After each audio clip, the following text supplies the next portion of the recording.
Hello, welcome to the channel Why Stories. Enjoy watching. Student years are a wonderful, carefree time, but unfortunately, not everyone gets to fully enjoy this marvelous period of life. While some indulge in fun, fall in love, and build dreams, the youth of others is overshadowed by numerous trials, problems, and anxieties. Paco was one of those unlucky ones. At his final year medical university student, Paco didn't think about girls, parties with friends, or challenging exams. He was thinking about saving his ill mother. Paco's parents, Eleonora and Basilio, met when they were students, fell in love madly, and quickly got married. However, as often happens, their feelings did not withstand the trials of everyday difficulties, leading to constant quarrels. The spouses were about to divorce, but the birth of their son disrupted their plans. Young parents believed that the child would bring them closer and help them forget about all their problems and conflicts. When Paco was born, Basilio and Eleonora became so engrossed in caring for their son, who was born very ill, that they temporarily forgot about their quarrels and mutual grievances. However, over time, everything returned to the way it was, and the spouses resumed their arguments even more vehemently.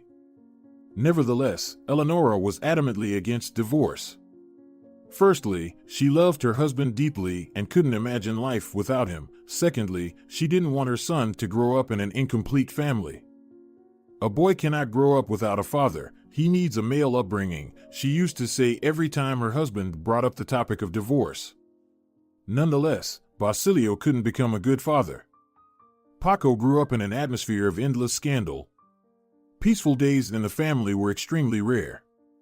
The father often left home and disappeared for several days, while the mother couldn't find solace and cried constantly.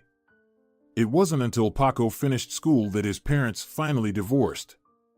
One fine day, Basilio, returning from work, packed his suitcase and left, stating that he had fallen in love with another woman.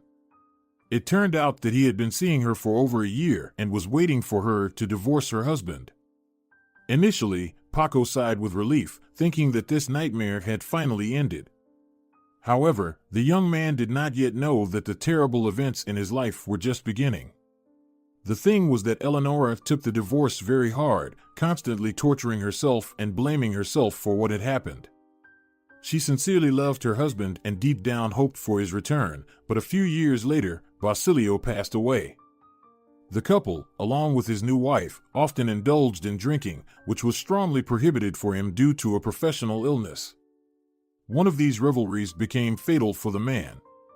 It was a huge blow for Eleonora, as she constantly blamed herself for that.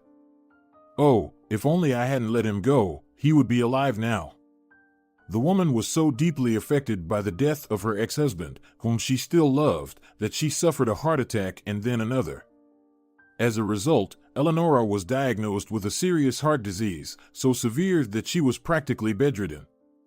The once youthful and vibrant woman, not yet 50, had turned into an elderly woman who could barely move around the room.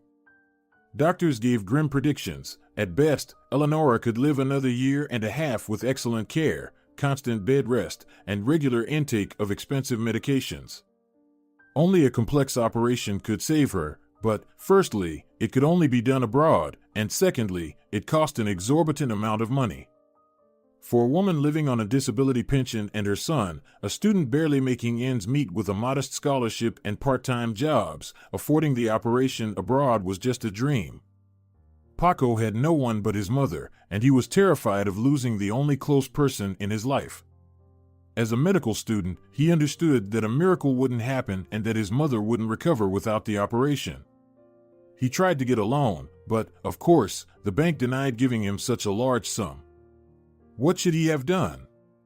Where should he have gotten the money? Robbing a bank was out of the question. There was nothing left but to come to terms with the terrible verdict of the doctors. Paco did his best to provide his mother with good care and somehow make her last days more positive. It was time for him to undergo an internship at one of the city hospitals. Paco had worked under the supervision of this surgeon before. It was Gabriel Alcariza. Paco knew him well and greatly respected him. Dr. Alcariza also had a fondness for the talented and diligent student. However, this time he was dissatisfied with Paco, who was inattentive, distracted, and constantly mixing up medical records, instruments, and medications. After another mistake, Gabriel called Paco into his office to give him a reprimand. "Paco, you can't go on like this. We are doctors, and people's lives depend on us. What if the nurse hadn't noticed that you were giving the wrong medication to the patient? What if someone died because of your mistake? I'm sorry, I understand. I just didn't get enough sleep," Paco apologized, lowering his gaze to the floor. "What do you mean? You need to rest at night, not to party," Gabriel reproached. I wasn't at a party, I was working." At this point, Paco couldn't hold back his tears, and Gabriel, in surprise, even dropped his pencil to the floor. It was very strange and unusual to see an adult, strong guy shedding tears like a child, but Paco had kept these hopeless feelings inside for too long. He had endured all these problems within himself for so long that he simply couldn't take it anymore. He needed to tell someone about his sorrow. Paco told Gabriel about his tragedy, explaining how his mother tormented herself after the departure and death of his father, how she fell into a terrible illness, and that now she was on the verge of death. The young man explained that he had to take on part-time jobs, but didn't want to quit his studies, so he worked at night. He needed money for expensive medications and good nutrition for his mother, and he was also trying to save up for the operation. But at the current pace, he would only accumulate the necessary amount in a few years, and time was running out. "Come to my office tomorrow after your shift," Gabriel said. "Why?" Paco asked. "You'll find out tomorrow," the stern doctor said, standing up from his desk and escorting the young man to the door. All evening, and then all the next day, Paco couldn't find peace. He kept thinking about why Dr. Gabriel called him into his office. He knew that Gabriel had a strict character and didn't cut anyone slack. Rumor had it that he once managed to have the son of a high-ranking official expelled from a medical university because he was untalented and constantly skipped practice. Paco thought that he might be in for some unpleasant surprises due to his absent-mindedness. "If they expel me, so be it, at least I can work full-time." Everything has its advantages, the young man comforted himself before the conversation with his mentor. But it was a mistake to anticipate such a negative outcome. After listening to Gabriel, Paco felt a surge of spirit. It seemed that there was hope to save his mother. If everything worked out, he could earn enough money that would be more than sufficient for the operation abroad and even for rehabilitation in a good clinic. It turned out that Gabriel had one patient, his old friend, Remigio Flores. He was an elderly and incredibly wealthy man who engaged in criminal stuff in the 90s and acquired one of the largest businesses in the city. Over the years, he had earned a huge fortune but unfortunately lost his health. Devoting himself entirely to work, Remigio never paid attention to headaches and other ailments. He had no time to visit doctors, as time is money, as he used to say. But such carelessness led to several strokes. After the last one, Remigio was paralyzed. Actually, the elderly businessman had a personal nurse. Since he fell ill, he decided to have a healthcare professional by his side to monitor medication schedules and provide emergency assistance when needed. But now, almost helpless, Remigio dismissed his nurse, paying her a generous severance equivalent to 6 months' salary. The businessman was a bit shy and very principled. He simply couldn't stand having a woman take care of him, wash him, dress him, carry out personal tasks, and so on. Despite his advanced age, Remigio hadn't lost his sense of dignity, and his pride had only grown over the years. He believed that only a man was suitable for this difficult and unpleasant job. But where could he find one? When Remigio's assistant began looking through advertisements, it turned out that most caregivers were women. One man came for an interview, but he didn't pass the probationary period, as he turned out to be a heavy drinker and a scoundrel. The scoundrel attempted to steal from the wealthy old man and paid for it harshly. Probably he didn't fully realize who Remigio was. Therefore, the rich man decided to seek help from his friend, the doctor.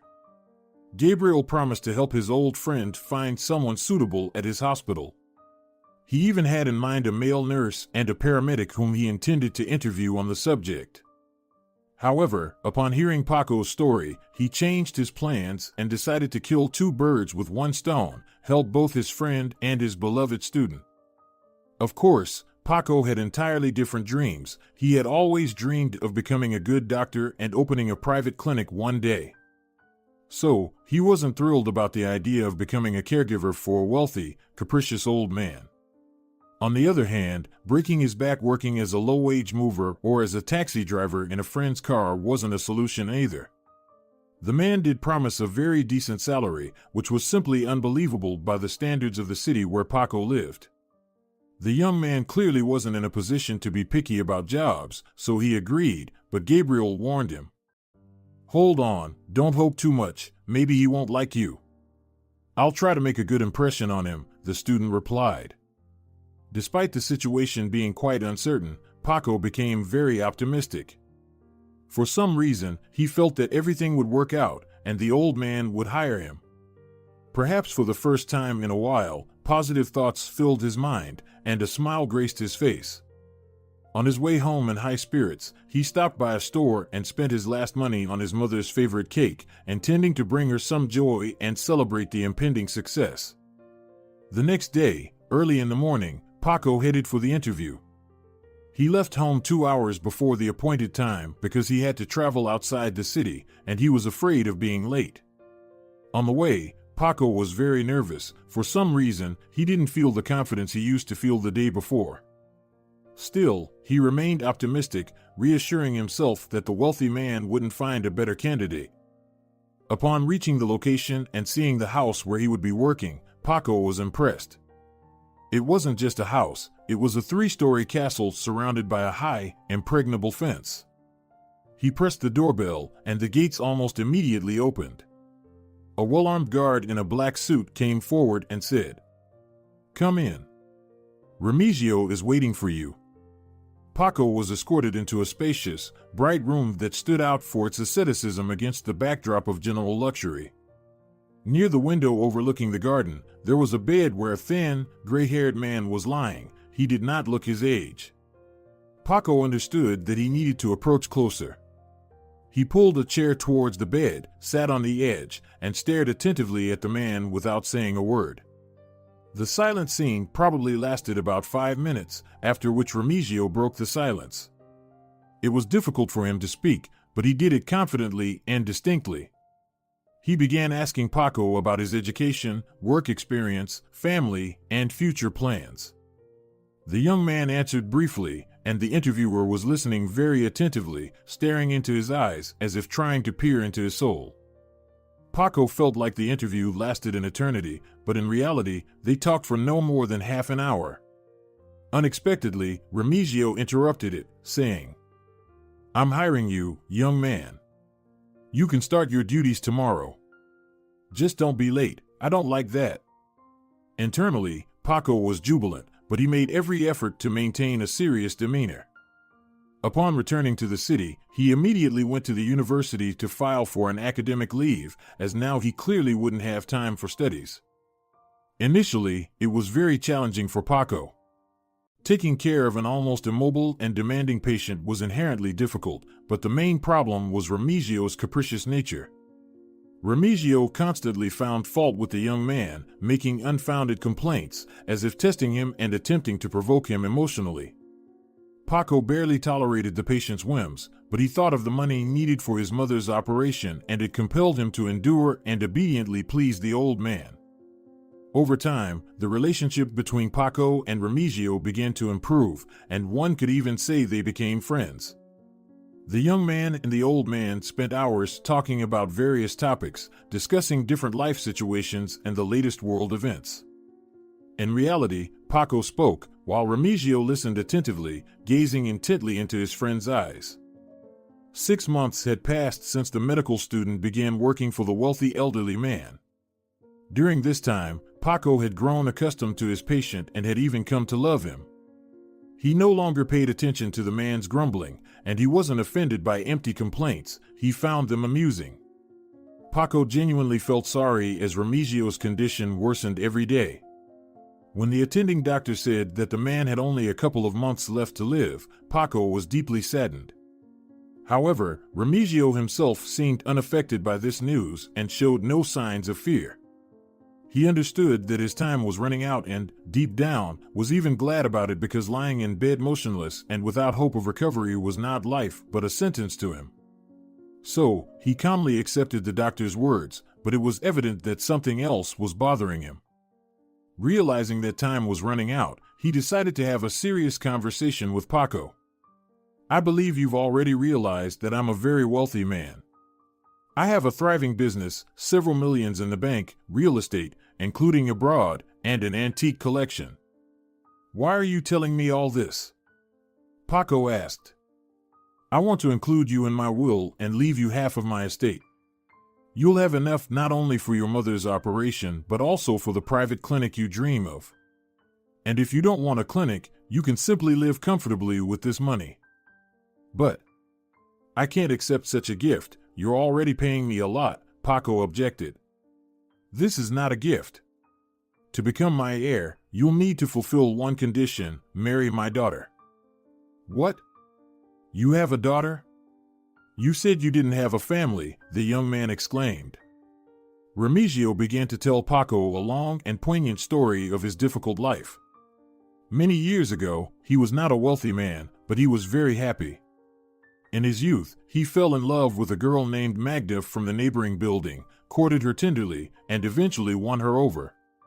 They had a modest wedding and started living in a not-so-rich apartment that remained the bride's inheritance from her grandmother. A year later, the couple had a son named Remigio after his father. Magda was unlike many other women who blamed their husbands for poverty and constantly demanded more. She endured all the hardships because she sincerely loved her husband and was happy with him, even when they had to survive eating pasta every day. As soon as their little son grew a bit, he immediately started attending the kindergarten, and Magda could start working. By profession, she was a painter-plasterer, contributing to the family budget. Nevertheless, Remigio found his family's dire situation humiliating. He believed that it was a disgrace for a man that his wife and his child were starving. Therefore, he did his best to earn more money, but not always by honest means. Magda begged him to come to his senses, saying that she didn't need wealth, but it was futile. At some point, his involvement in criminal activities seemed to reach a point of no return. However, over time, Remigio managed to legitimize his business, and the family lived relatively peacefully and prosperously. Finally, the man's dream came true. His beautiful wife no longer had to work and wear old, worn-out boots for years. Now she dressed like a queen, leading a vibrant social life, and their son attended an expensive private school with the best teachers. This happy family had no idea of the danger looming over them. There were many people whom Remigio had crossed paths with in the past. Numerous competitors harbored dreams of toppling the successful businessman from his pedestal. Of course, he tried to be vigilant, but his adversaries were clever and resourceful. One day, someone among them, the police never managed to find out who exactly, set up a terrible accident involving a truck. According to the perpetrator's plan, Remigio was supposed to collide with a milk truck, which allegedly accidentally started driving on the wrong side due to a technical malfunction. The crime was meticulously planned down to the smallest details, with each action timed to the second. However, the criminals overlooked one thing: Remigio wasn't in the car. On that fateful morning, the businessman felt quite unwell. He had a backache and couldn't even get out of bed. Back in his distant youth, he had injured his lower back while unloading freight, and the old injury periodically resurfaced.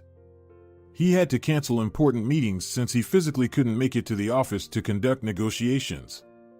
Still, business couldn't be allowed to stall, so Remigio asked his wife to go to the office and retrieve some documents.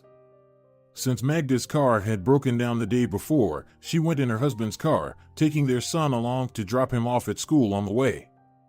The perpetrators were unaware of all this as they set their criminal plan in motion. As soon as the car entered the highway leading to the city, a truck appeared seemingly out of nowhere and crashed into the businessman's vehicle at full speed. The woman and the child died. Remigio was devastated, feeling that life had come to an end. Despite the fact that neither the police nor his associates could find any traces proving that the accident was set up, he understood perfectly well that the tragedy was no accident. He was desperately trying to find the culprit and punish them, but it was all in vain.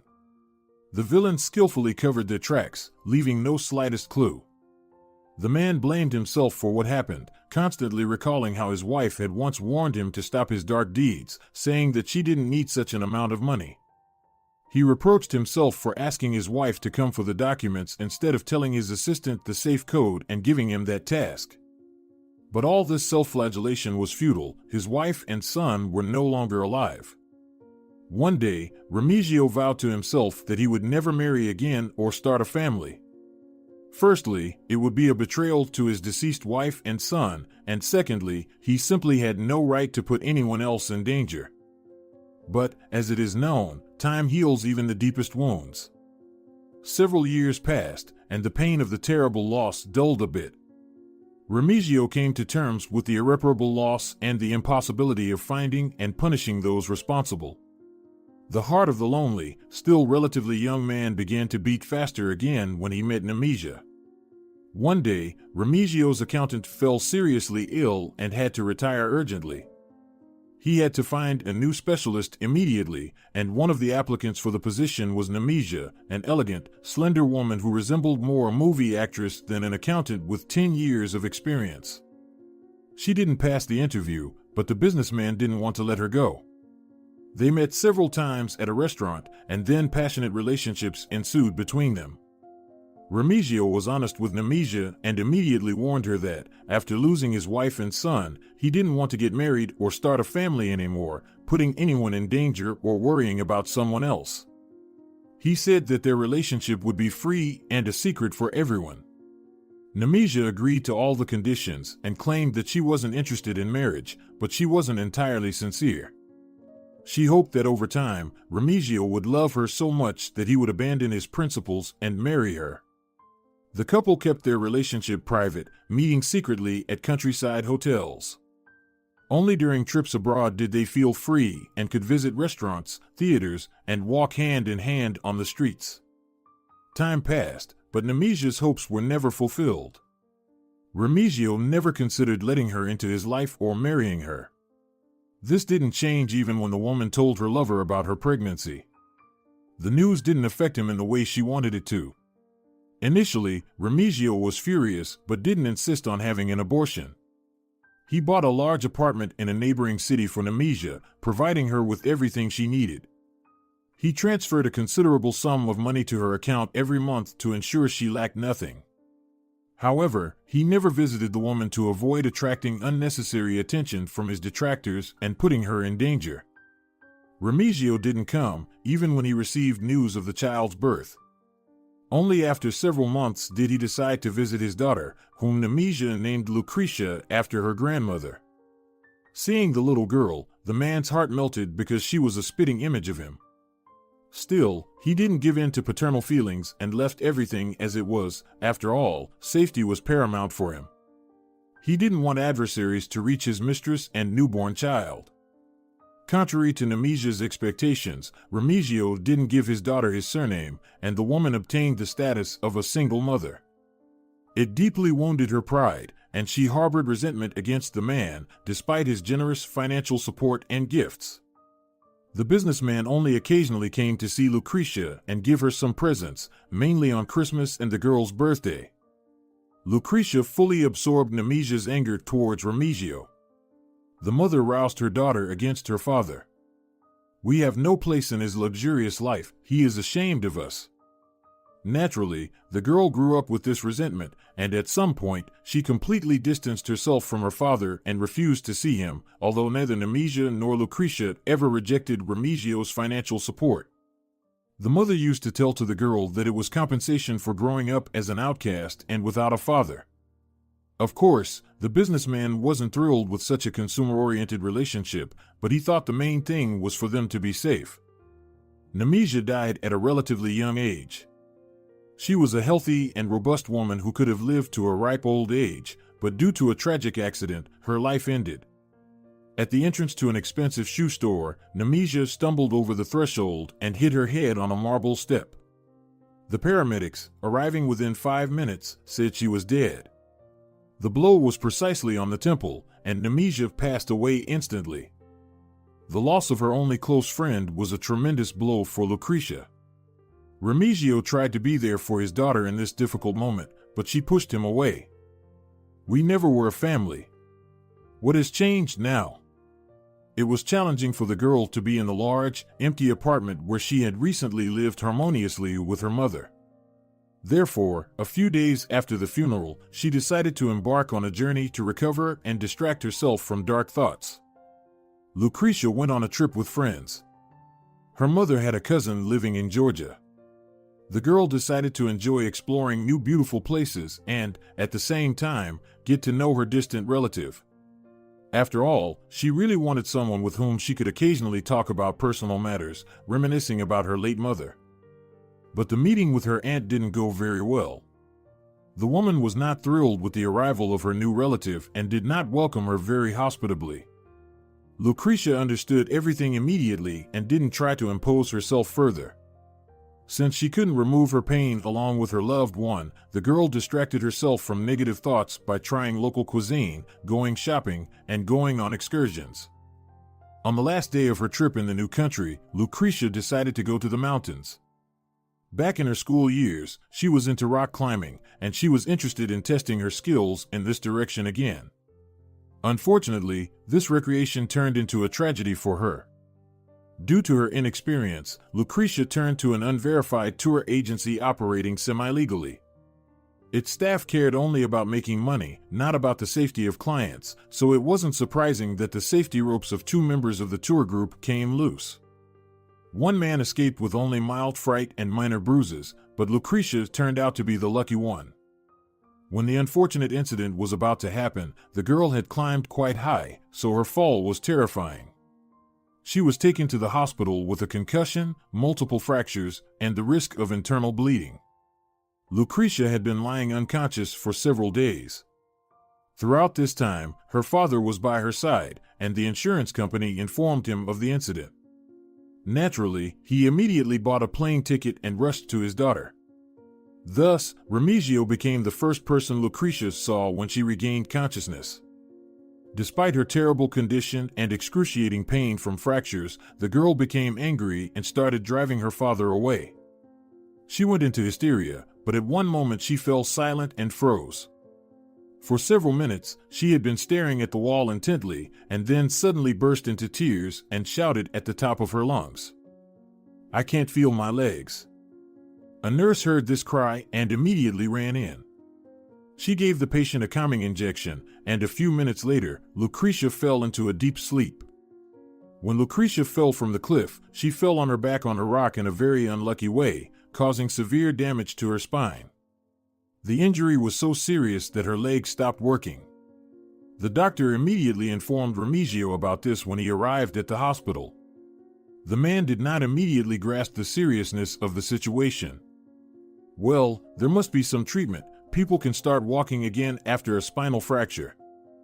This is not the case. The trauma is too serious, and doing anything is impossible. And if we attempt surgery, it may get even worse. There is a risk that the girl will be completely paralyzed, the doctor replied. At that moment, Remigio did not take the doctor's words seriously enough. After all, he knew that he was wealthy enough so he could provide his daughter with treatment from the best specialists anywhere in the world. But sometimes wealth can't solve anything. This was precisely one of those cases. The businessman's assistant sent inquiries to various foreign clinics, but everywhere they received refusals, as everyone agreed with the doctor's verdict. A glimmer of hope appeared when a renowned German doctor said he couldn't draw final conclusions until he personally saw the patient. This vague response gave Lucretia immense hope and even brought her a little closer to Remigio. The girl thought, "It's good that I have such an influential and caring father. I was wrong to be so cold with him. Once I recover, we'll start anew." But there was no fresh start. The trip to Germany turned out to be entirely futile. After examining Lucretia and conducting some tests, the doctor only repeated what other specialists had said before him: there was no hope of recovery. Thus, after months of visiting different hospitals, it became clear that there was nothing more to hope for, and the young, blossoming girl, full of dreams and life plans, would forever be wheelchaired. After this news, Lucretia built another wall between herself and her father, and there was no hope that it would ever crumble. The girl secluded herself in her apartment, dropped out of her studies, and stopped communicating with friends. The housekeeper, who used to help Lucretia and her mother with household chores, agreed to become her caregiver, as she had previously worked as a nurse in a hospital and had the necessary skills. However, the woman couldn't withstand the difficult nature of the girl, which became even more explosive after the accident, and left literally after a month. Meanwhile, Remigio was already thinking about how to ease and make his daughter's life as comfortable as possible. He understood that it was extremely inconvenient for a girl in a wheelchair to live in an apartment on the 8th floor, where nothing was provided or adapted for her. Therefore, the businessman bought a country house and equipped it according to Lucretia's needs. He also hired 2 caregivers with medical education, as well as domestic staff, a maid, a cook, a driver, and even a gardener who took care of the plot in front of the house so that the girl could spend time outdoors and admire the countless flowers in the garden. Lucretia, of course, accepted her father's help, not with gratitude but as her due. She never once allowed Remigio to come to her home. He visited a few times, but after spending a few hours in the living room, he left because his daughter refused to leave her room and see him. In the end, the man reconciled with this situation. Maybe it's for the best, he thought, and he decided not to bother his daughter anymore, especially since the staff at Lucretia's house regularly reported on her well-being. The caregivers provided a complete report on how her day went, right down to what she ate for breakfast, lunch, and dinner. Several years passed in this mode. Lucretia resigned herself to her situation, but she did calm down a bit and even decided to finish her university education by transferring to correspondence training. She also took up handicrafts and even started communicating with one of her friends. All of this happened largely thanks to regular sessions with a psychologist hired by Remigio. The experienced specialist indeed helped Lucretia overcome some fears and internal constraints, but her attitude towards her father remained unaltered. On this matter, the psychologist couldn't influence the girl, and she remained firm. Remigio finally accepted this state of affairs and no longer bothered his daughter. He only covered all expenses and made sure the girl lacked nothing. However, over time, his health deteriorated significantly. After all, age and years of neglecting himself took their toll. Bedridden, the businessman realized that his time was running out and that no one would care for Lucretia after him. Of course, his daughter would inherit a vast fortune, more than enough for a carefree life. But she probably wouldn't be able to manage it wisely, and there were so many scammers around who would undoubtedly swoop in like vultures, robbing the disabled girl without a shred of conscience. Remigio had to find a trustworthy person whom he could conscientiously entrust with his heiress. But who could that be? At first, the businessman wanted to entrust this duty to his assistant. He had worked with him for many years and had no doubt in him. However, the man was not young and not in the best health. What if something happened to him in a couple of years and Lucretia was left alone? Then he thought about contacting his daughter's aunt, the one who lives in Georgia, but he quickly rejected this candidacy. A woman who refused to communicate with her niece when she was healthy was unlikely to agree to take care of a disabled person. And if she did agree, it would probably be not out of compassion but for the love of money. Certainly, it would be ideal if Lucretia had a husband who was young, healthy, but most importantly, honest, responsible, and reliable. But where could he find such a person? Guys could break up with healthy girls, and here was a disabled one with a detestable character. Just at that moment, when Remigio was contemplating where to find a worthy husband for his daughter, Paco appeared in his life. The more the businessman got to know the young man, the more convinced he became that he was the perfect candidate for the role of son-in-law. However cynical it may sound, Remigio decided to simply buy a husband for his daughter. He understood that a guy in need of money for his mother's treatment would simply not be able to refuse such a lucrative offer. Of course, there was a risk that, after receiving what he wanted, Paco would abandon Lucretia after the businessman's death. But he didn't seem like such a scoundrel, and Gabriel spoke very positively about him. In any case, Remigio simply had no other suitable candidate, and he was short on time to find one. The old man's proposal shocked Paco. Firstly, marriage was clearly not in his plans for the near future, and especially not under these conditions. Secondly, he liked another girl, his groupmate. Thirdly, he simply feared how his mother, who had heart problems, would react to this news. Paco was afraid that such a shock could be the last for the woman, and he absolutely could not tell her such news. Naturally, the young man could not affirmatively answer the businessman's proposal. In fact, the word no was on the tip of his tongue. Remigio's offer seemed indecent and even humiliating to him.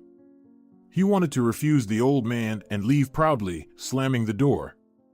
But in such moments, the student always remembered the words of his favorite teacher, who taught him, "Don't make difficult decisions at the moment. Take 3 deep breaths first."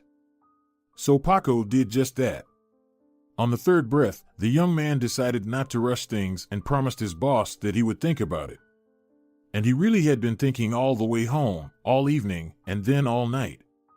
Paco didn't like such intrigues and dark dealings absolutely, but, on the other hand, the guy was in a hopeless situation.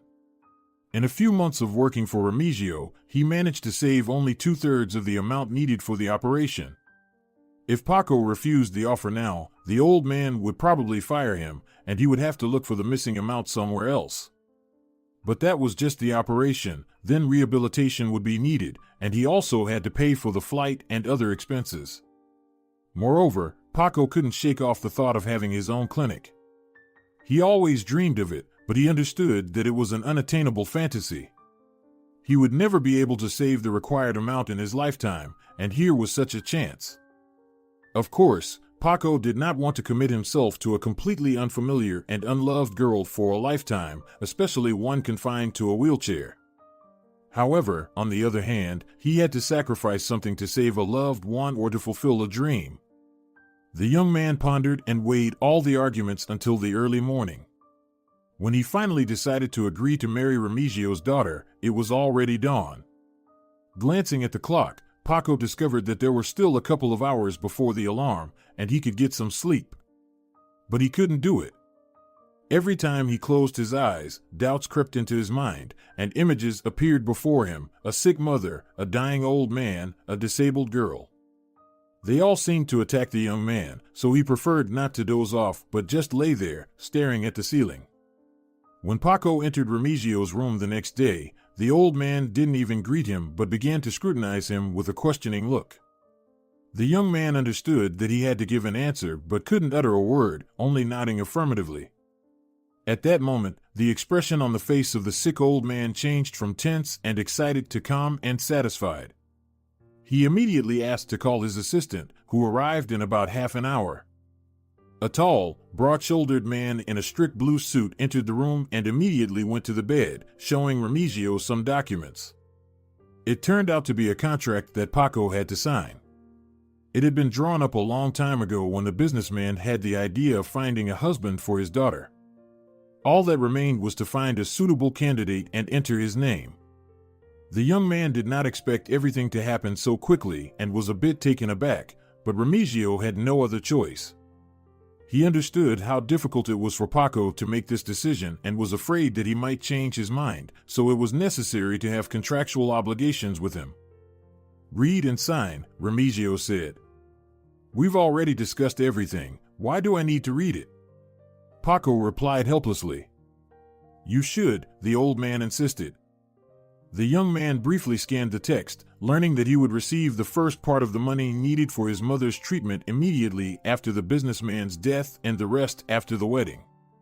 In case Paco refused to marry Lucretia, he would have to return the previously received amount with interest, and in the event of a divorce, he would also end up with nothing but debt. Remigio's assistant and the company's lawyers would monitor all of this. Of course, Paco had no intention of deceiving the old man. He wasn't such a man. Nevertheless, it was unpleasant for him to feel tied up in this way. In his soul, the young man was deeply embarrassed and even outraged by what was happening, but there was nowhere to escape. He had looked for another minute at the papers, no longer reading them, and was absent-mindedly twirling the pen in his hands. Then, reluctantly, he put the coveted signature on the last page of the contract. At that moment, Remigio sighed with relief and rolled his eyes upward, as if mentally thanking higher powers for the success of his scheme and ensuring that his daughter would not be left alone. From that day on, the relationship between the old millionaire and the student was no longer as open and friendly, it remained rather formal. Paco noticeably tensed and clearly didn't want to communicate, and Remigio was no longer in the mood to talk. With each passing day, he grew weaker, realizing that the inevitable end was drawing near. A month later, the businessman passed away. Before his death, he tearfully begged Paco never to abandon or mistreat Lucretia. Despite the recent tension between them, Paco sincerely regretted the old man's death, as, in one way or another, he had come to love him. But there was no time to grieve. The day after the funeral, Remigio's assistant called Paco and asked for the bank account details for a money transfer. The necessary amount for his mother's treatment had been received, and now he had to face various organizational matters. Soon, Paco managed to send his mother abroad with the help of his former boss's assistant. He had hoped to accompany his mother personally and be with her throughout the treatment, but he had other obligations. Paco's mother went abroad with her good friend, who gladly agreed to help. He then turned his attention to fulfilling the second part of the contract, the wedding. However, the reality of meeting and convincing the future bride was more complicated than it appeared on paper. Paco did not expect an easy success, as he knew from Remigio's stories that Lucretia had a very challenging personality. The young man pondered and planned his introduction to the prospective bride, but couldn't figure out how to set everything up. Perhaps it would be more appropriate to call and forewarn, but, on the other hand, if the girl knew the purpose of his visit in advance, she might not even let him through the door. Therefore, he decided to arrive without warning. One morning, Paco woke up with the thought that he was mentally prepared to meet his future bride and began to get ready. Initially, he thought about what to wear for such an occasion. Perhaps, when meeting such a wealthy heiress, he should have dressed in a formal suit. However, he quickly dismissed this idea and dressed in simple everyday clothing. Once outside, he instinctively headed for the flower shop, thinking it would be inappropriate to visit the girl without flowers. But then he realized his mistake, abruptly turned back, and headed to the bus station to travel to the neighboring city where Lucretia lived. The young man knew that Remigio had bought his daughter a luxurious house, but he did not expect it to be so grand. It was, perhaps, an entire estate with enormous territory hidden behind a 3-meter metal fence. Of course, one couldn't just walk in. At the gate, a guard met Paco and scrutinized him with a skeptical look.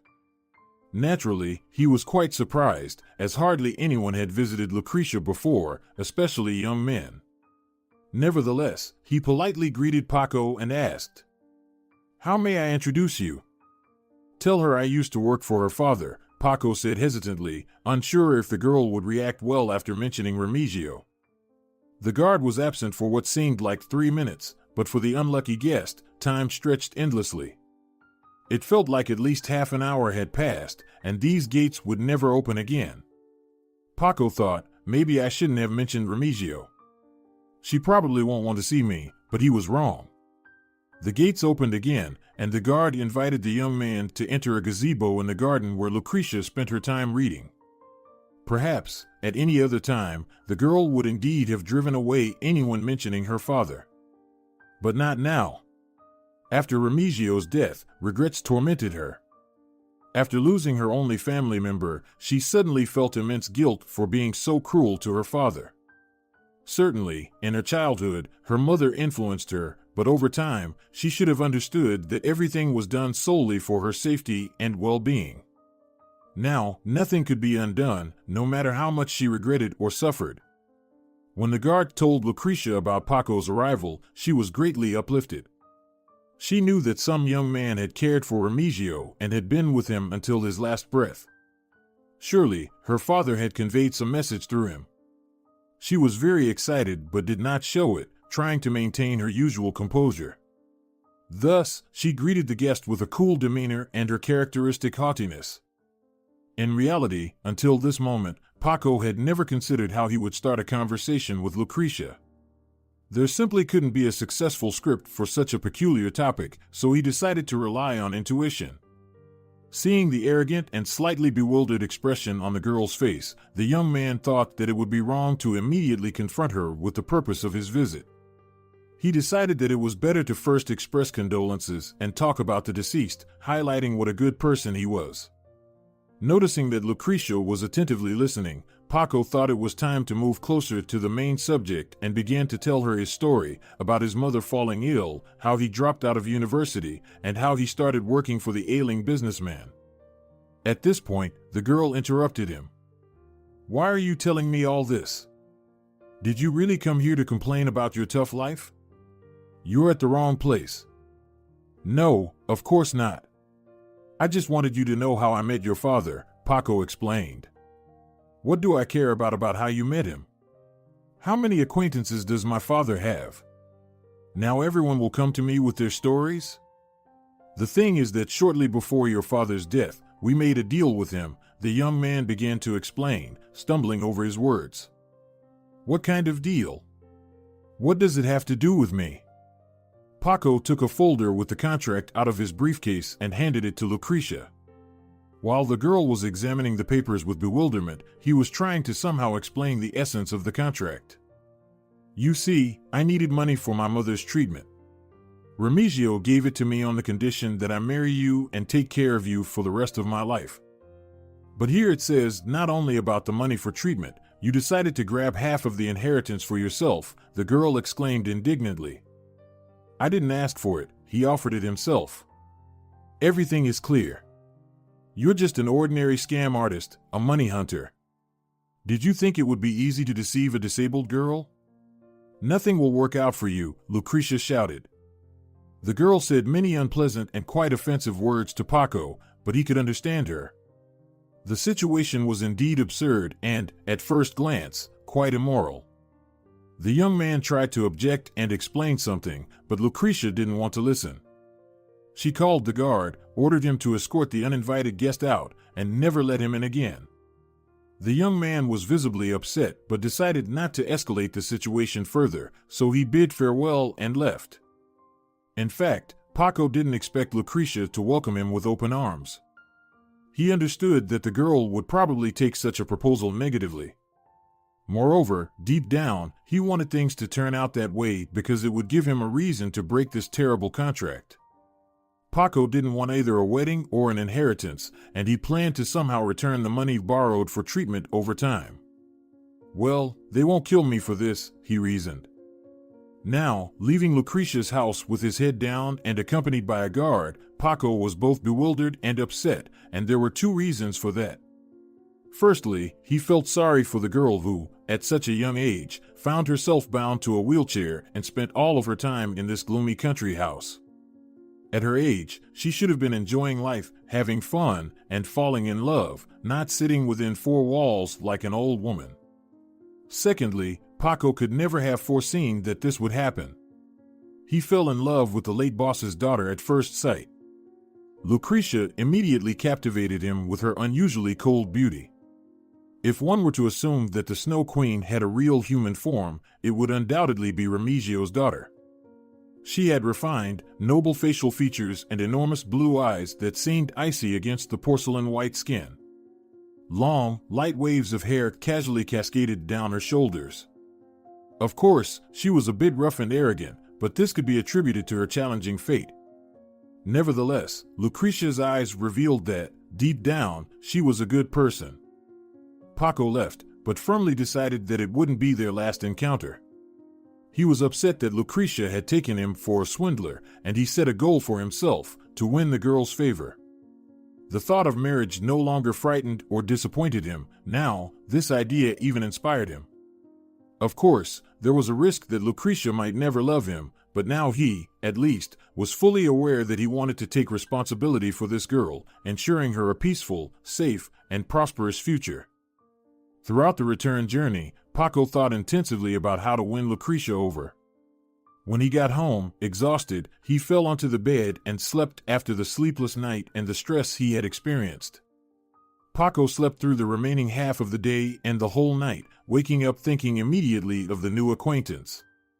He wanted to go to her, but then decided that this visit would be premature. She needed a couple of days to digest the information and cool down a bit, and he needed to calm down as well, figuring out his feelings because everything changed too suddenly. Just yesterday, he didn't know how to escape and not marry her, and now he was ready to run to the registry office at this very moment. 2 days later, Paco decided to visit Lucretia again. This time, he came properly, with flowers and chocolates.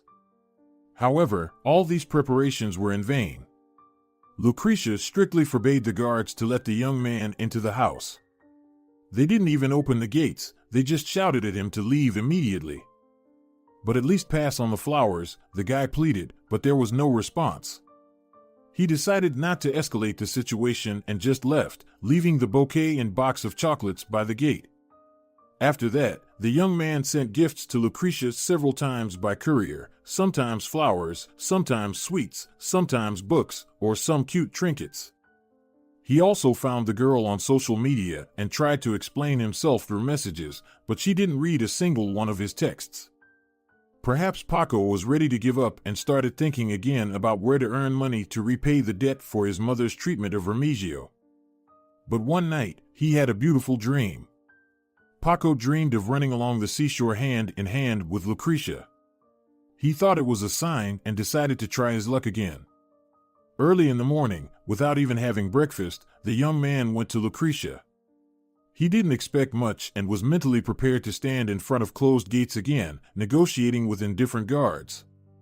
However, Paco encountered a completely different scene. While still at the beginning of the street, he noticed that the gates were wide open and guards were bustling at the entrance. The young man immediately understood that something bad had happened and quickened his pace, then started running. This time, Paco walked freely into the courtyard and immediately noticed that one of the guards lay on the lawn with a broken head. Not finding Lucretia in the garden, he decided to enter the house, where strange sounds were coming from. In the living room, maids and nurses had gathered, discussing something loudly. One of them, a very young girl, was crying bitterly and pouring some medication into a glass of water, apparently a sedative. "What happened?" Paco asked.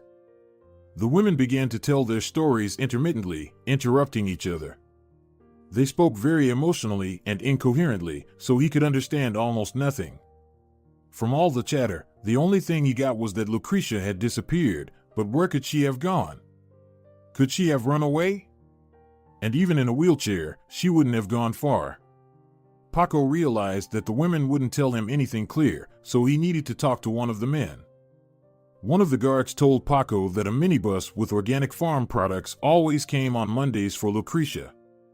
This morning it came again, although the guards didn't immediately notice that the model was different and the license plates were smeared with mud. Instead of couriers with boxes, 3 armed men got out of the car. Threatening with weapons, they burst into the house, seized Lucretia, and dragged her into the minibus. Everything happened in a matter of minutes, and no one had time to react properly. The intruders were talking loudly and incoherently about something. Only a few words were discernible, one of which was inheritance. After he got to know this story, Paco immediately understood what had happened. Remigio's concern for his daughter's safety was not in vain. Enemies and competitors were after his wealth. They couldn't take his money and business while he was alive, so now they cynically acted through the vulnerable, disabled heiress. It was a despicable act. But did such people ever have a conscience? Did they care about others suffering? Just a minute after Paco spoke to the guard, a police car arrived at the house. Paco decided that he must have given a statement. First, law enforcement officers listened to direct witnesses of the incident, and then Paco told them about his suspicions and what the deceased had confided in him. The police took notes, promised to investigate, and left. For some reason, Paco didn't entirely trust them, but he had no other choice. He needed to be patient and wait. The next morning, Paco rushed to the police station, but there he didn't hear anything promising. Apparently, the criminals were moving along forest roads where there were no surveillance cameras. They didn't know anything about the car license plates, and the criminals had masks on their faces. Practically, nothing could be done. All that was left was to wait until the criminals presented their demands. Although to whom would they present them, considering the girl had no relatives? Certainly not to the guards and maids, indeed. Only now did Paco realize how dangerous these people were and why Remigio was so afraid of them that he practically distanced himself from the family and kept his beloved daughter at a distance for so many years. They had clearly kidnapped Lucretia and not demanded a ransom. They would undoubtedly force the girl to sign some documents transferring the multimillion-dollar estate to them. But what was more frightening was that they probably wouldn't get rid of the businessman's heiress. They would kill her or, in the best case, confine her to some shelter for homeless disabled people. It was clear that he needed to save Lucretia as soon as possible because ruthless criminals could do anything. But how? It was unlikely that the police would come up with anything, so Paco himself couldn't do anything because he couldn't even guess where exactly they could have taken the girl or where they were hiding her. The guards also didn't reveal much because Remigio hadn't told them about his relationships with competitors and enemies when hiring them. The young man began to think feverishly about whom to turn to. First, the assistant to the late boss, Gabriel, came to mind. Paco quickly took out his phone and called the man. However, as it turned out, he had been aware of what had happened since yesterday. He started searching for her, but so far, it had yielded no results. And suddenly, Paco had an idea. He remembered his acquaintance Ignacio, to whom he had once saved a life. This man was very wealthy and influential, but he conducted his affairs not entirely legally and moved in criminal circles. Under different circumstances, Paco wouldn't have approached him, but now the situation was desperate. Probably, no one else could find and save Lucretia. Paco met Ignacio several years ago when he was still a first-year medical university student. At that time, he enjoyed spending weekends at the cottage, which he inherited from his grandparents. During one of these trips, there was an accident at the power station, and the electricity was cut off in the village. To build a fire and prepare some food, Paco went to collect some twigs. While wandering through the thicket, he heard a strange rustle. Initially, he thought of running back, fearing it might be some wild animal, but then he heard a faint, distressed moan that was nothing like an animal's. After carefully listening, he realized it was a human voice. Paco, having pursued a career in medicine with a childhood aspiration to help people, couldn't simply abandon someone in distress. The young man listened carefully and walked in the direction of the sound. In a small, damp ditch hidden behind thick, thorny shrubs, there was a man, all dirty and bloodied, with bound limbs and a duct-taped mouth. Witnessing this scene, Paco immediately dropped the gathered twigs and rushed down to retrieve the injured person and provide first aid. It turned out the man had a serious gunshot wound, literally bleeding out, and was in urgent need of medical assistance. Paco took out his smartphone from his pocket and began pacing back and forth to catch a signal and call for an ambulance and the police. Seeing this, the wounded man began to wriggle like a snake, muffled sounds attempting to communicate. Noticing this reaction, Paco hurried towards the injured man to remove the tape from his mouth. "No way. Don't call." The man tried to say more but couldn't. Incoherent mumbling followed, after which he lost consciousness. Bewildered, Paco sat crouched over the man, unsure of what to do.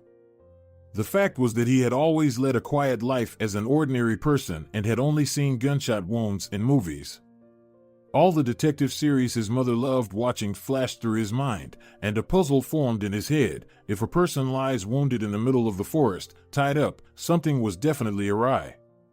Common sense suggested that he should have called an ambulance and the police, but he listened to his inner voice and fulfilled the request of the suspicious man. Paco carried the injured man on his shoulders to his house. Fortunately, the cottage settlement was not far away. It was fortunate that it was already getting dark outside, and the power had not been restored that evening, meaning none of the neighbors could witness this suspicious scene and call the police. Also, it was good that the medical student had a first aid kit at the cottage, stocked with antiseptics, bandages, and even a tourniquet. What's more, Paco had brought a portable flashlight with a charged battery from the city, thinking ahead. Otherwise, he would have had to inspect the wounded man and provide first aid in the dim light of a candle. It turned out that Ignacio, at that time, Paco didn't yet know the rescued man's name, had narrowly escaped death. The bullet that hit his left shoulder exited, while the one on his right side passed tangentially. Of course, in such field conditions, it was impossible to determine if there were internal injuries, but he had to do something, stop the bleeding and treat the wounds. We'll see what happens next, thought Paco. Throughout the night, Paco sat next to the man, checking to see if he was still breathing. By morning, his temperature was higher, and Paco decided that he wasn't ready to take on such a responsibility. He attempted to call for an ambulance again, but at that moment, the injured man regained consciousness. He clutched Paco's arm as tightly as he could, pleading with his eyes for him not to call. "But you'll die," Paco was trying to reason with the patient. But it was in vain. He held onto Paco's wrist for another minute, digging his nails into the skin, and then lost consciousness again. There was nothing else to do. He had to do something to save the man. It was impossible to do it with just bandages and hydrogen peroxide. Paco had to take the risk and leave the patient temporarily. He grabbed his backpack and hurried to the pharmacy for painkillers, antibiotics, and antipyretics. The nearest one was in the neighboring settlement, a bike ride of at least 20 minutes, and he also needed to stop by the store to buy some groceries. Paco took just over an hour for everything. Returning to the cottage, Paco hesitated to enter the house immediately. For a couple of minutes, he was standing on the porch in indecision, as he was afraid that the wounded man might have died during his absence. He was very weak and looked extremely bad. Then he took a deep breath and abruptly opened the door. Looking at the couch where the man was lying, Paco sighed with relief. The mysterious patient was conscious and staring intently at him. "I brought medicine," the young man replied to Ignacio's questioning look and began to unpack his backpack. Paco bandaged Ignacio's wounds, administered several injections, and set up an intravenous drip. Fortunately, due to all these interventions, by evening, the man felt a bit better. At least he had almost no fever, and he could speak more coherently. That's when he told his savior how his rivals had treated him because he crossed their paths. It turned out that he was involved in somewhat illegal activities, so the methods of competition in that environment were appropriate. Ignacio was about to be killed, but thanks to Paco, he remained alive. Paco couldn't stay with the patient any longer. Firstly, his mother was worried because he had never stayed at the cottage for so long. Secondly, the weekend was over, and he had even missed 2 days of classes. Therefore, Paco explained to the recovering patient when and what medicines to take, how to change bandages, and how to administer injections. He also bought a small supply of groceries and went back to the city. However, he was very uneasy, so every day after classes, he visited the cottage to make sure his patient was doing well. Paco brought Ignacio hot lunches. Of course, the patient would have preferred to eat delicious home-cooked meals, but he didn't dare take porridge and patties from home, as he was afraid that his mother would suspect something. Therefore, he bought food from the university cafeteria. It wasn't as tasty as homemade, but it was decent. On Saturdays and Sundays, Paco stayed overnight at the cottage, and he and Ignacio, who was getting better every day, had many conversations on various topics and even managed to become friends. The man fully recovered in about a month and a half, but he didn't leave Paco right away. He asked for permission to stay at the cottage for a couple more weeks until his people resolved some organizational issues. Paco didn't want to delve into the details, understanding that it involved some criminal matters and that Ignacio clearly intended to settle scores with his tormentors. One day, Ignacio received a call, after which he said to Paco, "Well, that's it. I won't bother you anymore. They'll come in a couple of hours." You saved my life, so you can ask me for anything. Anyone in my shoes would have done the same. After all, I'm a future doctor, and saving people is my duty. I don't need any gratitude, Paco replied. Okay, I won't insist. But know that I owe you, and you can turn to me with any request when you need to, Ignacio said. Leaving, Ignacio handed Paco his business card with the words, "Call if you need anything." Paco didn't give much importance to it, as seeking help from a gangster was certainly not part of his plans. As a simple and honest person, he couldn't even imagine that life would put him in such a desperate situation and force him to compromise his principles.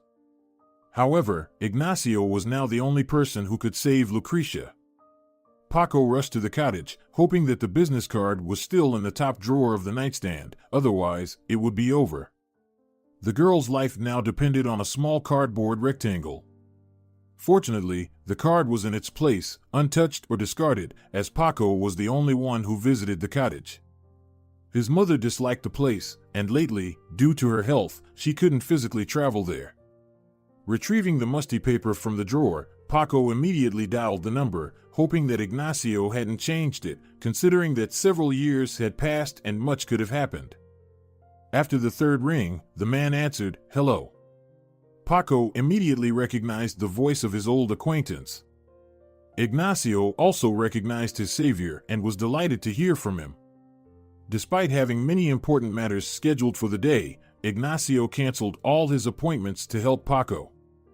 An hour after their conversation, a large black car arrived at the cottage, swiftly taking Paco to Ignacio's office.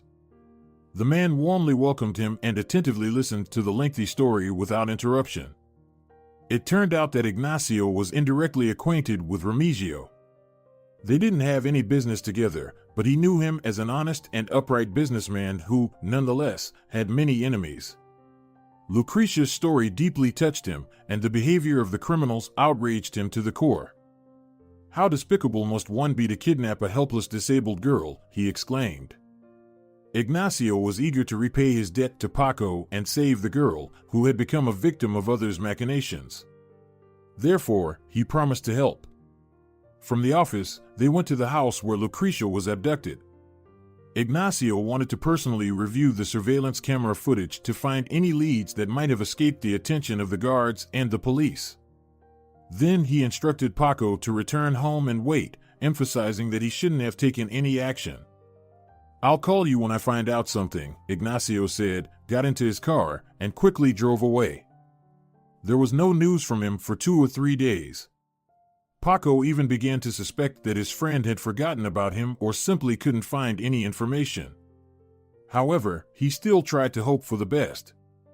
Then, one morning, Paco woke up when he heard someone knocking on the door. At the threshold, he saw Ignacio, who, without waiting for an invitation, entered the apartment and settled on the couch. He shared what he had learned. It turned out that the same people who had set up that terrible accident years ago kidnapped Lucrecia. The son of that man, Roberto, decided to continue his father's legacy and claim Remigio's fortune as his own rightful inheritance. He learned about Lucrecia's existence entirely by chance when, in a moment of distress, her father accidentally revealed himself. Roberto planned to acquire Remigio's fortune by marrying Lucrecia. To do this, he intended to get to know her through a social network. For some reason, he was convinced that a disabled girl, who had likely given up on her personal life, would readily fall for anyone who showed interest. However, the proud and capricious girl immediately blocked the intrusive online suitor, foiling Roberto's plan. Realizing that a peaceful resolution was unlikely, he decided to resort to more radical measures. Aware of Remigio's severe illness and expecting his imminent demise, Roberto planned to wait until the businessman died, leaving his daughter defenseless. He intended to kidnap Lucrecia, force her to transfer all the assets to him, and then send her to a remote village where no one would ever find her. Fortunately, Roberto was unaware of the agreement that Paco received half of the inheritance. Otherwise, both Paco and Lucrecia would have been in danger, and no one could save them. Ignacio managed to track down Roberto and finally pinpoint Lucrecia's location. The villain had hidden her in the suburbs, in one of the abandoned houses, guarded by 2 security personnel. Apparently, Lucretia had proven uncooperative and refused to sign any documents. Rather than killing her outright, which wouldn't have benefited him, Roberto chose to subject her to hunger and cold, hoping to coerce her into changing her decision. As Ignacio was telling Paco all this, his team was already heading to that abandoned house to free Lucretia. "So, what are we waiting for?" "Let's go there too," the young man said, getting up from the couch. "There's nothing for us to do there, let the professionals handle it," Ignacio dryly replied. Perhaps for about an hour, the apartment owner and his guests were waiting. Paco was nervously pacing around the room, unable to find his place, while Ignacio remained perfectly calm. He comfortably settled into an armchair, concentrating on his smartphone screen, apparently engaged in some work-related correspondence. Then someone called Ignacio. He attentively listened to the person, nodded satisfactorily, and told the young man, "Now we can go." The old acquaintances quickly got into Ignacio's expensive black car and swiftly left the courtyard. They headed to the neighboring city, where Lucretia's house was located. On the way, Ignacio explained that his people had rescued the girl from the criminals, and initially, they would take her to the hospital. After all, she had spent several days in a cold and harsh environment, possibly subjected to violence, so she might need medical attention. Later, they would safely take her home. When Ignacio and Paco arrived, Lucretia was not yet there. They had been waiting for her, probably for at least an hour. The young man kept trying to go to the girl, but his friend reassured him and dissuaded him from making the trip. Finally, a car pulled up to the gates, and 2 tall, athletic guys got out. One of them opened the rear door of the car and carried Lucretia in his arms. Her hand was bandaged, and there was a plaster on her forehead. As soon as he brought the girl into the yard, nurses and maids rushed to her, shedding tears of joy and eagerly asking about her well-being. At that moment, Lucretia was still in a state of shock, so she probably didn't notice Paco or the stranger standing next to him.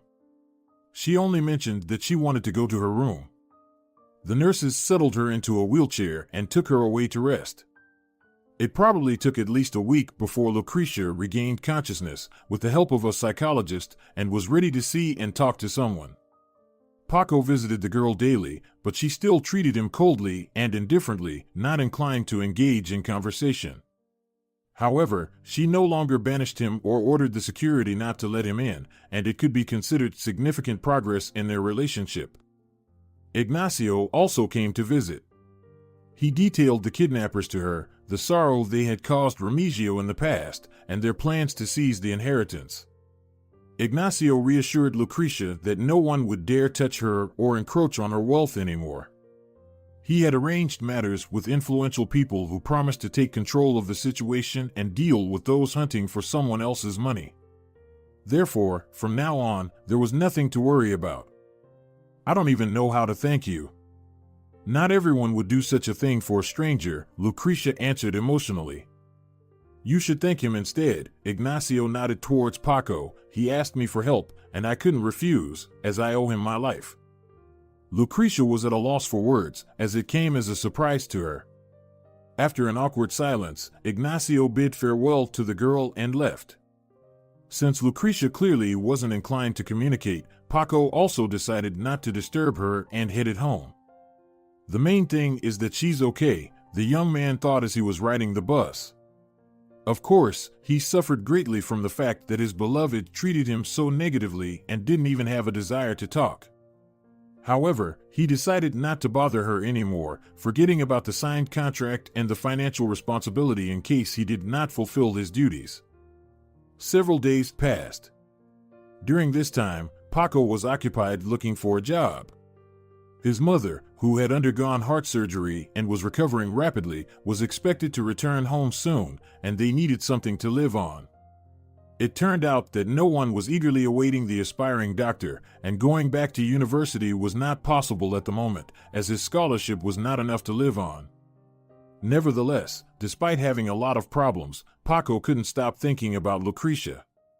When, out of the blue, the girl called him and asked him to come, his heart raced.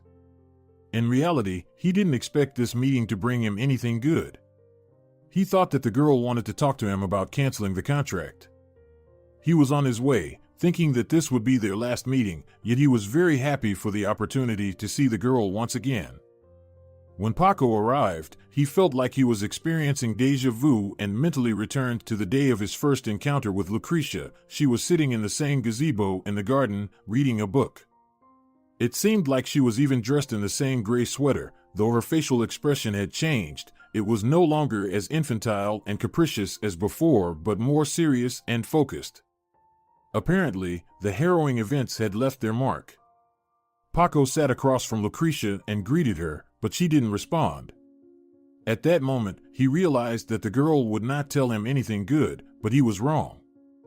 "I've been thinking a lot about what you told me, I mean your contract with my father," Lucretia said. "Yeah, I understand that it's an absurd situation," Paco was trying to justify himself. "Don't interrupt me, just listen," the girl said sternly. "I've thought about it for a long time and come to the conclusion that I'm willing to marry you." I can't believe my ears. "I promise you won't regret your decision," the young man became enthusiastic. "Don't get too excited, and don't take credit for it. I'm doing this only out of gratitude for saving my life.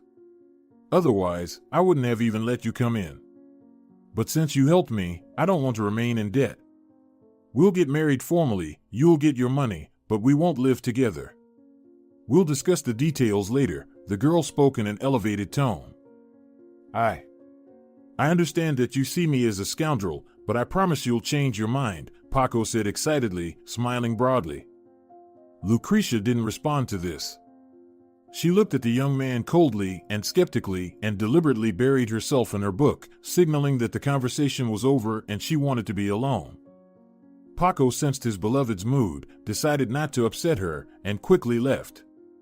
However, the next morning, he returned, not just like that, but with bouquets and pastries. He visited her every day, trying to somehow delight and entertain her, with bouquets, sweets, soft toys, DVDs with movies, and so on. But the girl remained completely indifferent to all these presents. She still believed that he did it all not from the heart, but because it was purely calculated. When Paco showed up once again at Lucretia's with a large bunch of heart-shaped balloons, she snapped at him and drove him away. After that, he didn't appear for several days. Perhaps I went too far, and he got offended, Lucretia thought. But she was too proud to call and apologize. Moreover, as it turned out later, Paco disappeared not because he was upset with his newly betrothed. It was simply because his mother, Eleonora, returned home. It was a pleasant yet shocking surprise for the young man since his mother hadn't informed him in advance about her arrival. The last time they spoke on the phone, she mentioned that she would be in the hospital for at least another month, as her rehabilitation was not yet complete. However, it turned out that they were planning to discharge her, and she had already bought return tickets. Eleonora wanted to give her son a pleasant surprise and spare him unnecessary trouble. After all, he probably would have gone to meet her at the airport, which was quite far away. After Lucretia drove Paco away, he didn't immediately go home but decided to take a stroll to clear his mind. Returning home in the evening, he instinctively looked up at his windows and was surprised to see lights in both the kitchen and the living room. Strange, I couldn't have forgotten to turn it off, he thought. Then Paco noticed a silhouette in the window and thought that burglars had entered the apartment. However, the silhouette approached the window, opened the sash, and he heard his mother's voice. "Paco, run home quickly. I'm home." Paco was happy to see his mom and didn't recognize her right away. A pale, sickly woman who struggled to breathe and barely moved when abroad, but after a few months, Eleonora returned lively and flourishing. Even her voice had changed, it had regained its ringing quality from several years ago. The woman prepared a festive dinner with Paco's favorite dishes. Paco was enjoying the potatoes with meat and the cabbage pie, real homemade food that he hadn't had in a long time. Nevertheless, he was worried. The fact was that the young man hadn't told Eleonora about his contract with Remigio. She believed that her son had saved up for her treatment as he had the generous salary that the elderly businessman paid him. She was unaware that, essentially, for her salvation, Paco had sacrificed his personal life. And now, he needed to somehow tell his mother about the wedding. But how? She had only just recovered, and this news could undermine her health again. Yet he couldn't keep it a secret, as he couldn't hide a wedding or correct it like a bad grade in a school diary. A serious conversation was inevitable, and Paco decided that the sooner it happened, the better. He gave his mother a couple of days to get some rest after the journey and settle back at home. Then, choosing a moment when she was in good spirits, he began this complex and not entirely pleasant conversation. Paco decided not to shock Eleonora right away with the words, "Mom, I'm getting married." He chose to tell the story from the very beginning, starting when he came to work for Remigio. Of course, he tactfully omitted the part about the gangsters and the kidnapping, but overall, he managed to convey the essence of the matter to his mother. Her reaction was quite predictable. Eleonora was outraged, and Paco did his best to calm his mother, fearing for her health. What does it mean to get married out of convenience? What era are we living in where a man buys a husband for their daughter? How could you agree to this? The woman exclaimed. Understand that I was in a hopeless situation. What would have happened if I couldn't pay for your treatment? Paco justified himself. I'd rather have died than recover at such a cost. I won't allow my son to spend his life with the daughter of such a shady character, especially an invalid, Eleonora continued to argue. It's too late to change anything now. But I'll never be able to repay it in my lifetime if I back out of the contract. Besides, Lucretia is a very good girl, you'll definitely like her, Paco pleaded. No matter how outraged and lamented Eleonora was, she also perfectly understood that the situation was hopeless. She didn't bless her son's marriage, but she didn't oppose it either. However, she flatly refused to get acquainted with the future bride. Why bother if you're not going to live together anyway? She said when Paco asked her to visit Lucretia. But then he decided to give up on this plan. After all, he needed to mend his relationship with the girl first before trying to introduce his mother to his future wife. His mother's return disrupted Paco's usual routine, and he didn't visit Lucretia for a few days, making him very uneasy. After all, they had parted on a bad note the last time, and he needed to address the wedding issue. In any case, Paco gathered his courage and went to his fiancée again. This time, he decided not to annoy her with romantic gestures and went empty-handed, no flowers, balloons, candies, or other trinkets. Perhaps, for the first time in their entire history, Lucretia was pleased to see Paco, although she didn't show it. Despite still not trusting him completely, she realized that she had gone too far the last time and felt guilty. Seeing him again, Lucretia felt a sense of relief. She became even more reassured when she learned that Paco hadn't come because he was offended but due to his mother's sudden return. When all misunderstandings and quarrels were settled, they could move on to discussing the wedding. Naturally, no one was thinking about a luxurious celebration with a white dress and guests. Just the thought of it drove Lucretia mad, so they decided to simply have a quiet and unpretentious ceremony. The girl asked Gabriel, the former assistant to her late father, to arrange for an official registrar to conduct the ceremony at a different location.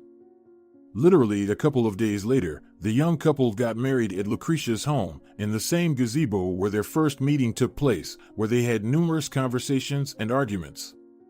The young couple even marked the occasion by sharing a glass of champagne. Initially, Paco planned to renounce Remigio's inheritance after the wedding to demonstrate the sincerity of his feelings towards Lucretia. However, now his mother pressured him, insisting that half of the inheritance rightfully belonged to him. The woman skillfully manipulated her health, saying she was feeling unwell whenever her son started to argue with her. Paco himself began to reconsider if his nobility was appropriate in the current situation. If he refused the money, he would remain a poor student. And if, in such a pitiful state, he continued to care for Lucretia, she would surely consider him a freeloader. By taking the money, he wouldn't become more attractive in the eyes of the girl, but at least he would have a chance to get back on his feet, start earning independently, and prove to his beloved that he could make something of himself. This decision was not easy for Paco, but he eventually went to Gabriel's office, who helped him resolve all legal matters and inherit the money. From that moment on, dreams of having his own private clinic became absolutely realistic, but first, he needed to finish his studies. Paco returned to university and began to study diligently to make up for lost time. Of course, due to his studies, there was hardly any time left for meetings with Lucretia. Nevertheless, he still tried to visit the girl at least once a week so that she wouldn't think he had forgotten about her after receiving the money. The relationship between the young man and the girl gradually improved.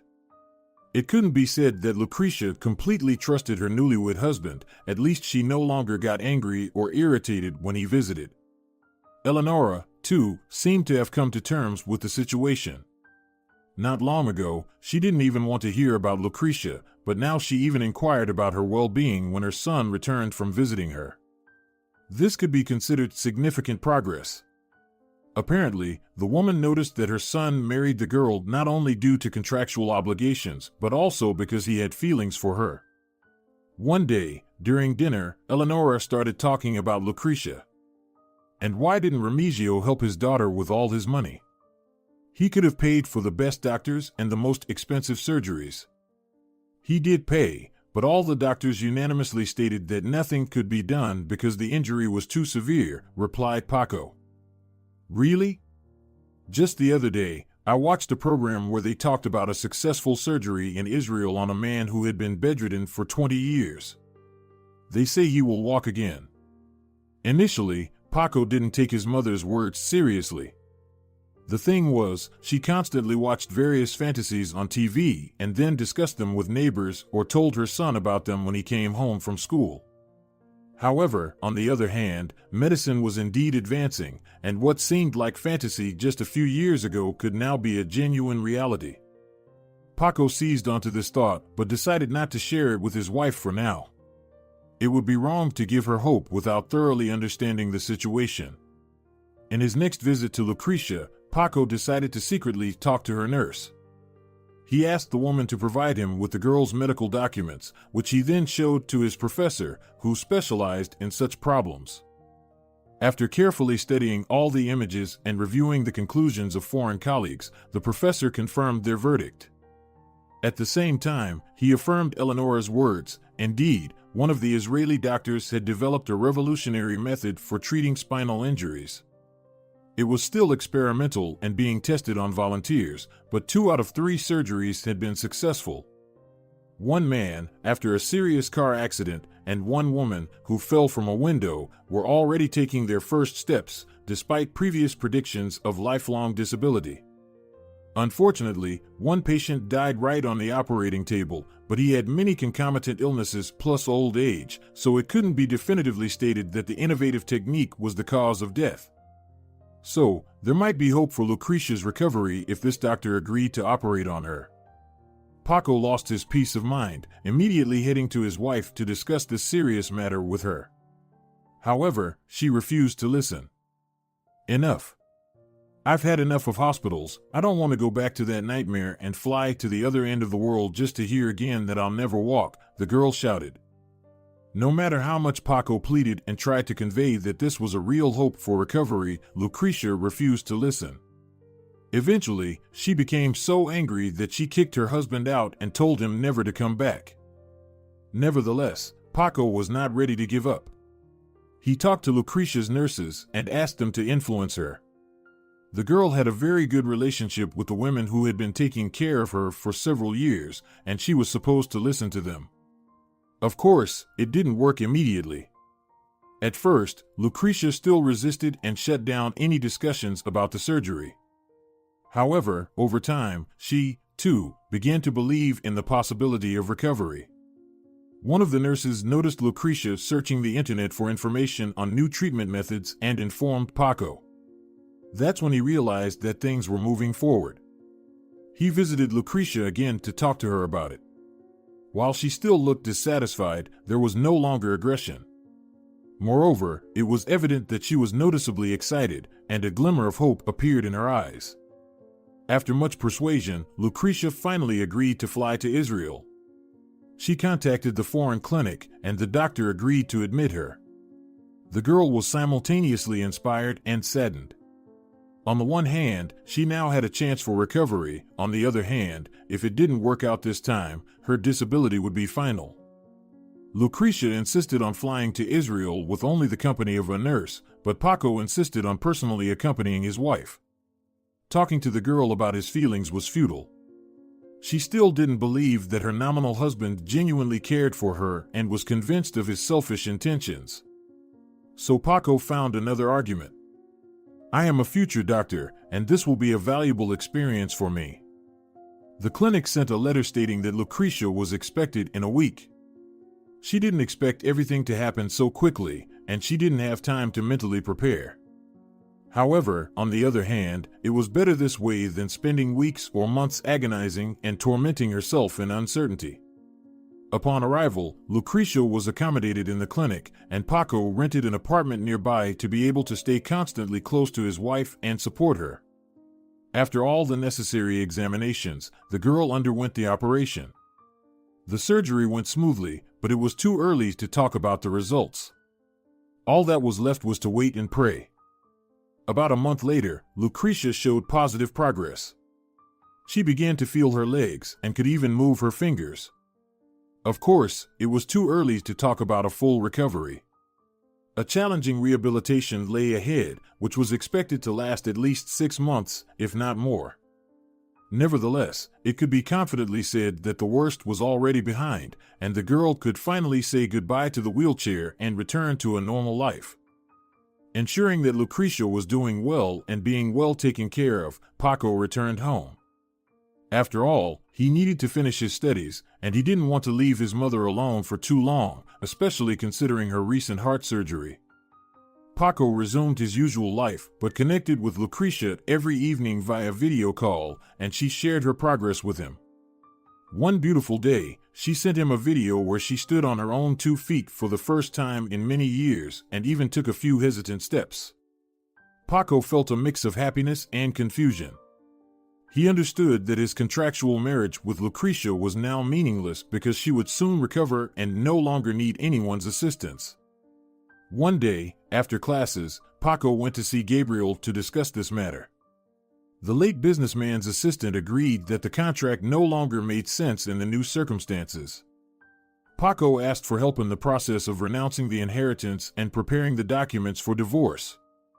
Thus, he came to terms with the fact that Lucretia would no longer be a part of his life and immersed himself in his studies to avoid thinking about his unfortunate love. A little over half a year later, Lucretia returned from abroad. For the first time, she entered her large country house on her own 2 feet. True, she still had to use crutches for the time being, but it was only a matter of time. Upon her arrival, Paco organized a celebration with inflatable balloons, treats, and guests. He found Lucretia's old friends on social media and invited them. In the evening, when everyone dispersed, he told his wife that there was a serious conversation, invited her to the gazebo, and handed her a folder with documents. "Here, sign these. It's my gift to you in celebration of your recovery." "What is this?" Lucretia asked, casually flipping through the papers. "These are divorce papers. Now you don't need me, and I won't bother you anymore." The girl's reaction was unexpected. Paco thought Lucretia would be pleased and would immediately sign the documents. However, she seemed somewhat disoriented and said, "I'm not in the mood to deal with paperwork today. I'll sign them a little later and bring them to you myself." And that was how they parted ways. A few days passed since the young couple saw or communicated with each other. One day, returning home after a strenuous day of studies, Paco encountered a scene he least expected. Eleonora and Lucretia were sitting in the kitchen, enjoying coffee and homemade pastries while engaging in a pleasant conversation. Upon seeing her son, Eleonora got up from the table and said, "I completely forgot, my neighbor is waiting for me." She left, leaving the young couple alone. Paco thought Lucretia had come to give him the signed divorce papers, but he was mistaken. Lucretia did take out some papers from her bag, but unexpectedly began tearing them into small pieces. Then she rushed to him, threw her arms around his neck, and hugged him tightly. Paco was so shocked that he didn't know how to react. Lucretia hadn't said anything kind or thanked him in so long, let alone smiled. Now, she was showing such affection. It turned out that Lucretia had long harbored feelings for him, awakening when he helped her escape from kidnappers. However, she was hesitant to express her emotions and get closer to him because she still didn't fully trust him. She didn't believe that someone could genuinely love a girl confined to a wheelchair. Now, with all he had done for her and his refusal of the inheritance, any doubts were dispelled. "I love you. I don't want a divorce. Let's give our marriage a chance," Lucretia said. Paco was overjoyed. Despite being technically married, they decided to have a real wedding ceremony with a white dress, guests, music, and dancing. But before moving forward, Lucretia wanted to address one unresolved issue that had been bothering her. Since her surgery and recovery, she has found herself thinking more about Remigio.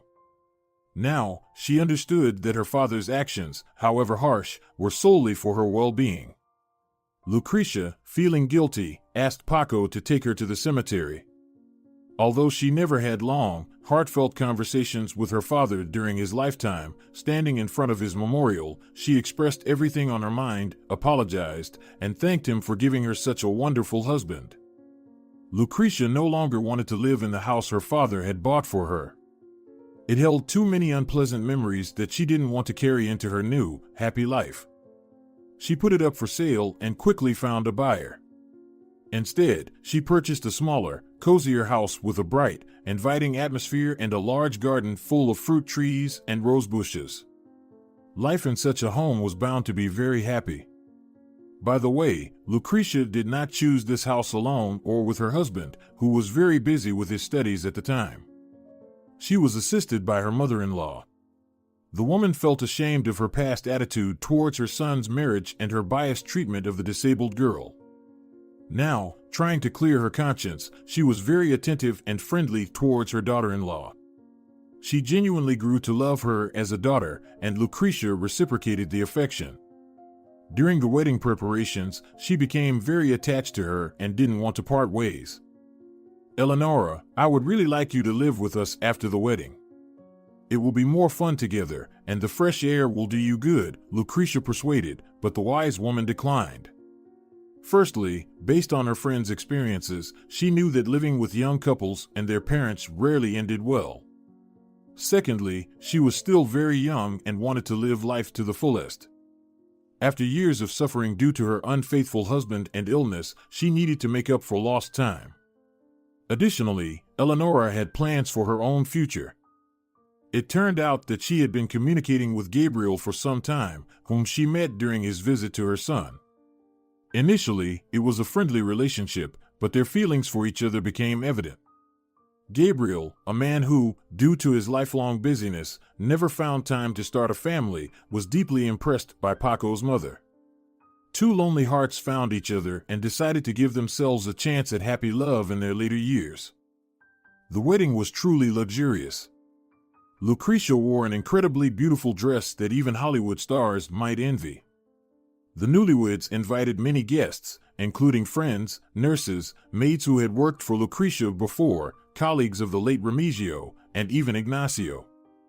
After the wedding, the spouses embarked on a romantic journey through Europe. Lucretia derived immense pleasure from this trip as, for the first time in many years abroad, she explored landmarks instead of visiting hospitals. When Lucretia and Paco returned, life continued its course. Paco completed his studies and began working at a public hospital. Lucretia decided that she, too, should return to education and pursue a profession. After a few years, Paco had his own clinic, fulfilling his dream. Lucretia managed the clinic, having by then received an education in economics, allowing her to handle complex financial and bureaucratic matters that her husband did not understand. The family business proved to be very profitable. However, the clinic demanded a significant amount of time and energy from the couple, leaving little room to attend to Remigio's business. After much contemplation and consultation with Gabriel, Lucretia decided to sell her father's business. They quickly found a buyer for the profitable enterprise, and he offered a very good price. The proceeds were donated to a charitable foundation aiding the disabled, ensuring that others without wealthy relatives could also have a chance at recovery and a full life. If you're enjoying it as well, leave a like and subscribe.